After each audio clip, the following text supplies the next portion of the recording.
কালকে নাকি একজন বলছিল জগতের যারা আছে, জগতের যারা দিয়া বল, অনেক দিয়া বল আছে, অনেক নাম। প্রথম কে আছে? কেউ কত নম্বর কে আছে বলতে পারবে? কে বলবে আমার মাসিবালা শ্রেষ্ঠ, কে বলছে চক্রধারী, কে বলছে জীবকাড়া, কে বলছে 10,000। কি তার মধ্যে প্রধান কে? প্রধান নাম আছে কেউ বলতে পারবে? হ্যাঁ বুঝলাম, চক্রধারী প্রধান।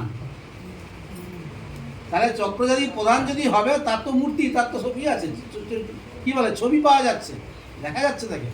একটু আগে বক্সি যেটা শিক্ষা দিয়ে গেলেন, দৃশ্য দৃশ্য তাকে দেখতে পাচ্ছি, দৃশ্য ভয়নীয়।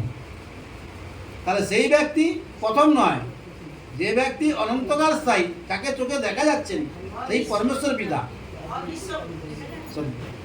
তিনি হচ্ছে সর্বশ্রেষ্ঠ। তিনি জগৎ সৃষ্টি করেছেন, গাছপালা নদী পর্বত সমস্ত তিনি সৃষ্টি করেছেন, আর তিনি আমাদেরকেও সৃষ্টি করেছেন, আর আমাদেরকে সৃষ্টি করেছে আমাদের সুখ শান্তির সুবিধার জন্য, সর্বদাই আমাদের সঙ্গে সঙ্গে আছেন। তাহলে আমাদের কষ্ট কেন? কেন কষ্ট? আমরা ঈশ্বরের আজ্ঞা পালন করে চলিনি। ঈশ্বর এই জন্য বলছে আমার কথা শুনো, আমার যে পথে তোমাকে চলতে বলছে সেই পথে আমরা চলছি না।